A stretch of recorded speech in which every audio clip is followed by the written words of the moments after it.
नमस्कार, शीतल की कहानियों में आपका स्वागत है। आज की कहानी है पिता का स्वाभिमान। आज बुखार की हालत में रसोई घर में काम करती हुई अपनी पत्नी सुधा को देखकर राम प्रकाश जी बहुत बेचैन हो रहे थे। कुछ देर पहले ही अपने बेटे अमित द्वारा कहा गया एक एक शब्द उनके कानों में गूंज रहा था। सोचने लगे कि जब वे स्वस्थ थे और नौकरी करके तनख्वाह घर में लाते थे तो अमित बिना किसी झिझक के उनके मांगने से पहले ही उनकी सारी ज़रूरतें पूरी कर दिया करता था। इस कारण उन्हें अपने बेटे पर पूरा विश्वास था। परंतु कुछ दिनों पहले ही जब उन्हें दिल का दौरा पड़ा तो उनका अस्पताल में इलाज करवाया गया, जिस पर काफ़ी खर्चा आ गया था। अस्पताल में इलाज करवाने के बाद घर पर रहकर आराम कर रहे थे। आज जब दिल के मरीज राम प्रकाश जी ने अपने बेटे को अपनी और अपनी पत्नी की दवाइयाँ लाने के लिए कहा तो बेटे ने स्पष्ट सा जवाब दे दिया कि पिताजी, मेरे पास दवाई लाने के लिए पैसे नहीं हैं। जितने पैसे आपकी पेंशन से आए थे वे सब आपके इलाज में ही खर्च हो गए हैं। 2 दिन बाद आपकी पेंशन आ जाएगी तो मैं दवाइयाँ ला दूँगा, और वैसे भी 2 दिन आप दोनों दवाई नहीं खाएंगे तो कुछ बिगड़ने वाला नहीं है। अब बाप बेटे में अभी यह बातें चल रही थी कि उनकी बहू सीमा अपने बेटे के साथ तैयार होकर गेट पर खड़ी हो गई। अब चलिए भी, मूवी शुरू हो जाएगी तो मज़ा नहीं आएगा, बहू सीमा बोली तो साथ साथ बेटे ने भी कहा, पापा आज खाना भी हम बाहर ही खाएंगे। अमित बच्चों के साथ लाड लड़ाते हुए उन्हें गाड़ी में बैठाने लगा और हंसते बतियाते तीनों लोग वीकेंड एंजॉय करने के लिए निकल पड़े। बेटे की बातों ने राम प्रकाश जी और सुधा जी के दिल को झकझोर कर रख दिया था। कुछ समय तक तो उन्हें अपने कानों पर यकीन ही नहीं हुआ। बीमारी की हालत में भी अपने और अपने पति के लिए डिनर बनाती हुई सुधा जी सोचने लगी कि यही बेटा जब बचपन में बीमार पड़ जाता था और उसकी दवाई ख़त्म हो जाती थी तो कई किलोमीटर पैदल चलकर भी इसके पिताजी इसके लिए दवाई लेकर आते थे। जब बचपन में उसे बुखार चढ़ता था तो सारी रात बैठकर मैं उसके माथे पर गीली पट्टियाँ रखती थी, और जब तक बुखार नहीं उतरता था तब तक मेरी आँखों में नींद नहीं आती थी। और आज इसी बेटे को अपना वीकेंड मनाना हमारी दवाइयों से ज़्यादा महत्वपूर्ण लग रहा है। सोचते सोचते सुधा जी डिनर बनाकर कमरे में ले आई। राम प्रकाश जी का उदास चेहरा देखकर कहने लगी, अजी आप चिंता मत कीजिए, कल सुबह मैं बैंक में से कुछ पैसे निकलवा लाऊंगी और आपकी दवाइयाँ ले आऊँगी। अरे नहीं सुधा, मेरे पास कुछ पैसे पड़े हैं, बैंक जाने की ज़रूरत नहीं पड़ेगी। कल मैं ही टहलते हुए चला जाऊँगा और दवाइयाँ ले आऊँगा। राम प्रकाश जी और सुधा जी का एक बेटा और एक बेटी अनु थी। बेटी का विवाह वे 2 साल पहले ही कर चुके थे। अभी 1 साल ही तो हुआ था राम प्रकाश जी को रिटायर हुए, और 1 साल में ही वे अपने बेटे और बहू को बोझ लगने लगे थे। अगले दिन शाम को सैर करते हुए राम प्रकाश जी दवाइयाँ लेने निकल गए। सोचने लगे कि शादी के 5 सालों में ही हमारा बेटा पराया हो गया। वे अनायास ही अतीत की यादों में खोने लगे। जब बेटा पढ़ लिख कर अच्छी मल्टीनेशनल कंपनी में अच्छी नौकरी पर नियुक्त हो गया था, उस समय वे अपने आप को कितना भाग्यशाली समझते थे। अपने बेटे की शादी के लिए वे कितने उत्साहित रहते थे।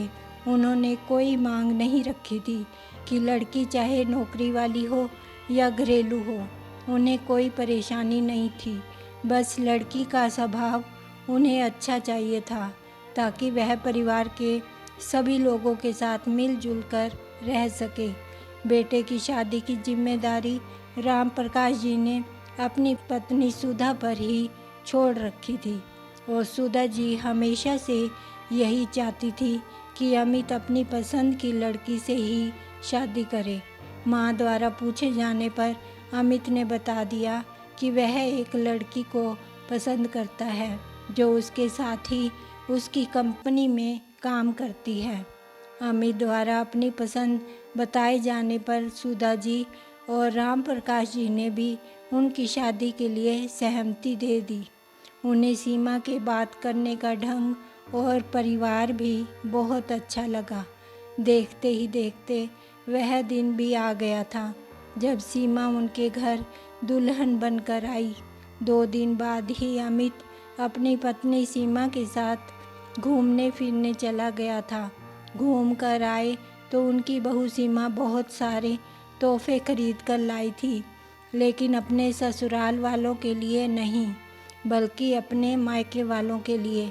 लेकिन उस समय यह बात उन्होंने यह सोचकर टाल दी कि नई नई शादी हुई है तो लड़की का झुकाव अपने मायके के लिए रहता ही है।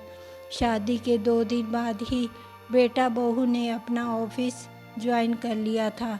सुधा जी हर रोज़ सुबह सुबह उठकर अपने बेटे और बहू का टिफ़िन बना दिया करती थी और दोनों के लिए नाश्ता भी बना कर तैयार रखती थी। अमित और सीमा दोनों एक साथ दफ्तर के लिए निकल जाया करते थे। कुछ दिनों तक ऐसा ही चलता रहा, लेकिन कुछ दिनों बाद सुधा जी ने महसूस किया कि उनकी बहू सीमा उनके साथ काम करवाने में बिल्कुल दिलचस्पी नहीं लेती थी। रात को अमित के साथ ही घर वापस आती थी और उसके बाद कमरे में चली जाती थी। रात के सारे खाने का इंतजाम भी सुधा जी ही करती थी और बहू सिर्फ खाना खाने के लिए ही कमरे से बाहर आती। खाना खाकर वापस अपने कमरे में चली जाती थी। सुधा जी और राम प्रकाश जी ने दोनों ने महसूस किया कि उनकी बहू उनके साथ बात करने में भी दिलचस्पी नहीं लेती थी। शुरू में तो उन्हें लगा कि शायद नया माहौल होने के कारण उनकी बहू इस तरह का व्यवहार कर रही है, लेकिन शादी के 1 साल बाद जब उसने बेटे को जन्म दिया तब भी बहू का व्यवहार वैसा ही था। यहाँ तक कि कभी उसकी नंद अनु भी उसे मिलती थी तो वह उसके साथ भी अच्छे तरीके से बातचीत नहीं करती थी। अनु ने भी यह महसूस किया कि उसकी भाभी उसके साथ बात करने में भी दिलचस्पी नहीं रखती। यह बात सुधा जी और राम प्रकाश जी के मन में बहुत खटकती थी। खैर धीरे धीरे समय बीतता गया और राम प्रकाश जी की रिटायरमेंट का समय भी आ गया। रिटायरमेंट के बाद राम प्रकाश जी और सुधा जी ने एक पार्क में योगा क्लास अटेंड करना शुरू कर दिया और शाम के समय राम प्रकाश जी कोई ना कोई किताब पढ़ने बैठ जाया करते थे।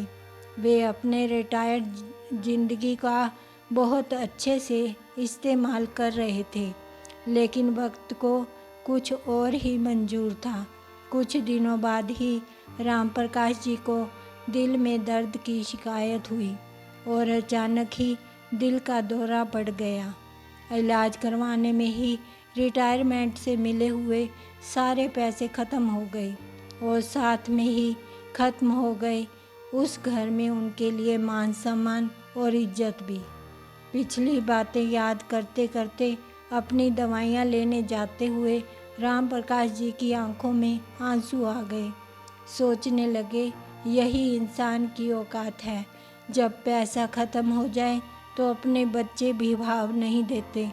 दवाइयाँ लेकर घर वापस आ ही रहे थे तो रास्ते में देखा कि एक हलवाई की दुकान पर जलेबियाँ तली जा रही थी। सुधा को जलेबी बहुत पसंद है और कुछ पैसे भी बचे हुए हैं। यह सोचकर राम प्रकाश जी ने थोड़ी सी जलेबी भी खरीद ली। शाम को जब बेटा बहू घर आए तो राम प्रकाश जी अपनी पत्नी के साथ जलेबियों का आनंद ले रहे थे। यह सब कुछ देखकर बेटा भड़क उठा। आप जानते हैं कि जलेबियाँ आपकी सेहत के लिए ठीक नहीं हैं। एक तरफ तो दवाइयों पर पैसे खर्च हो रहे हैं और दूसरी तरफ आप ही उल्टी सीधी चीज़ें खा रहे हैं। हद हो गई है चटोरेपन की। इतने में राम प्रकाश जी ने कहा, बेटा मैं दवाइयाँ लेने गया था और रास्ते में जलेबियों की दुकान पर जलेबियाँ बनती देखी तो मैं तुम्हारी माँ के लिए थोड़ी सी ले आया था। यह सुनकर बहू बोली, लेकिन कल तक तो आपके पास दवाई के लिए भी पैसे नहीं थे, तो आज ये जलेबियाँ कहाँ से आ गई? बहू, मेरे पास कुछ पैसे पड़े थे, मैं उन्हीं पैसों से यह लेकर आया हूँ और वैसे मुझे नहीं लगता कि मुझे तुम्हें इस बात के लिए सफाई देनी चाहिए। पिताजी, ये फालतू के खर्चे करने की कोई आवश्यकता नहीं है। हम दिन भर काम करके पैसा कमा कर लाते हैं और आप यूं ही उड़ा रहे हैं। एक तो आपकी बीमारी के कारण रिटायरमेंट के सारे पैसे ख़त्म हो चुके हैं और ऊपर से दवाइयों के खर्चे के कारण हम दोनों पर आपका बोझ बढ़ गया है।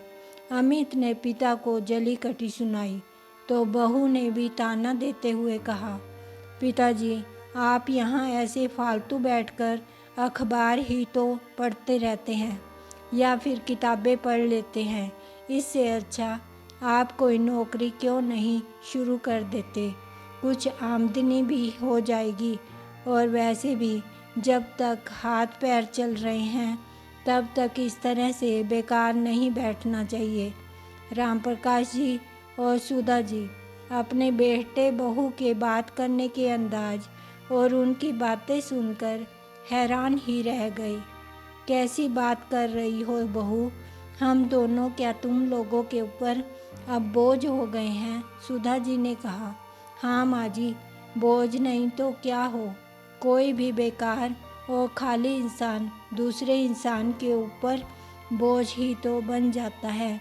जब पिताजी बाहर जाकर दवाइयाँ ला सकते हैं तो बाहर जाकर नौकरी क्यों नहीं कर सकते? बहू के मुंह से इतनी अपमानजनक बातें सुनकर राम प्रकाश जी को तो जैसे काटो तो खून नहीं। उन्होंने अपने बेटे की तरफ देखा। वह ऐसे चुपचाप खड़ा था जैसे पत्नी की बात में सहमति जता रहा हो।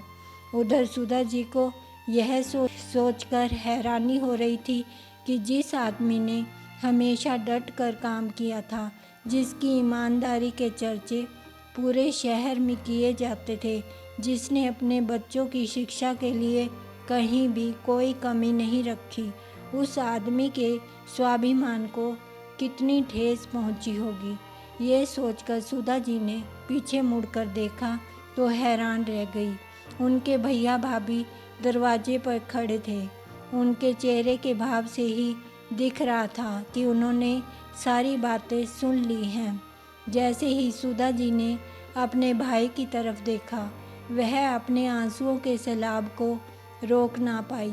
वे रात को राम प्रकाश जी के घर पर ही रुके। अगले दिन सुबह जब अमित अपनी पत्नी के साथ नौकरी पर चला गया तो सुधा जी राम प्रकाश जी से कहने लगी कि अब हम इस घर में एक पल के लिए भी नहीं रहेंगे। यह सुनकर सुधा जी को शांत कराते हुए उनका बड़ा भाई बोला, सुधा तुम यह बात कैसे कह सकती हो? यह घर आप दोनों का खरीदा हुआ है और आप दोनों इस घर को छोड़कर क्यों जाएंगे? अगर किसी को जाना ही होगा तो वह आपके बेटा बहू होंगे। उन दोनों की बातों ने राम प्रकाश जी और सुधा जी को बहुत हौसला दिया, लेकिन जब वह चले गए तो घर में शांति सी छा गई। सुधा जी वैसे ही खाना बनाती रही और अमित और सीमा बेशर्म बनकर नाश्ता करते, अपना टिफ़िन ले जाते और रात को खाना बाहर से ही खा कर आते। राम प्रकाश जी के दिमाग में क्या चल रहा था कोई नहीं जानता था। वे रोज़ सुबह निकल जाते और शाम को घर वापस लौटते। सुधा जी भी जब पूछती तो यही जवाब देते कि वक्त आने पर बताऊंगा। एक दिन राम प्रकाश जी ने घर पर एक छोटी सी पार्टी रखी और अपने कुछ दोस्तों को बुलाया। बहुत दिनों बाद घर पर खुशी का माहौल बन गया। घर का माहौल देखकर बेटा बहू हैरान रह गए। सोचने लगे कि ऐसा क्या हो गया है जो घर पर यह सब लोग आए हुए हैं। पिताजी, आज क्या कोई पार्टी है क्या जो आपके दोस्त घर पर इकट्ठा हो रहे हैं? अमित ने पूछा। राम प्रकाश जी ने कहा, इतनी भी क्या जल्दी है बेटा, अभी थोड़ी देर में बताता हूँ, सब्र रखो, लो जलेबियाँ खाओ। जब सब लोग पहुँच गए तो राम प्रकाश जी के एक मित्र ने बोला, अब राज खोल भी दो कि तुमने हम सबको यहाँ पर क्यों बुलाया है। तब राम प्रकाश जी बोले, अरे आज बहुत खुशी का दिन है। तुम यकीन नहीं मानोगे कि इस बूढ़े निठल्ले और लाचार आदमी को भी नौकरी मिल सकती है। अब मैं बेकार आदमी नहीं हूँ और सबसे बड़ी बात कि अब मैं किसी पर बोझ नहीं हूँ।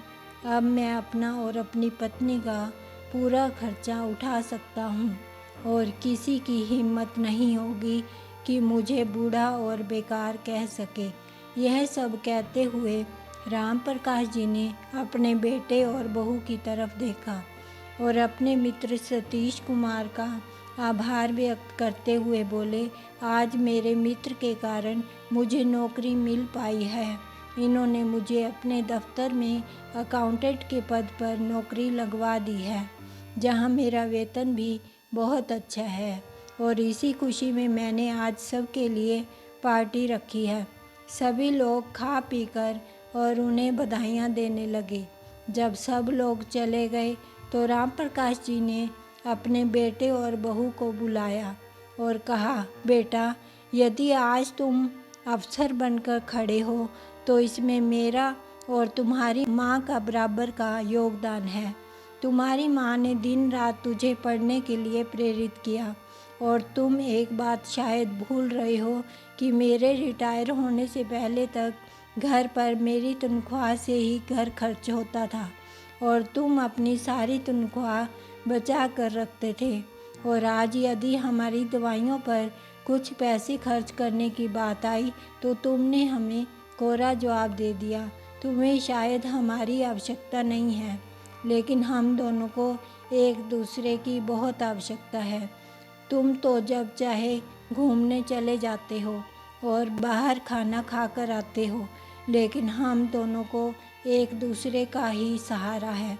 अपने पिता की यह बातें सुनकर अमित को अपनी गलती का एहसास हो रहा था और मन ही मन वह बेहद शर्मिंदा हो रहा था, लेकिन बहू के चेहरे पर शिकन तक ना थी। राम प्रकाश जी ने उन्हें आदेश दिया कि बेटा, तुम दोनों 15 दिन के अंदर अंदर अपने लिए नया मकान देख लो, क्योंकि मैं अपने इस घर में अपनी मर्जी के अनुसार रहना चाहता हूँ।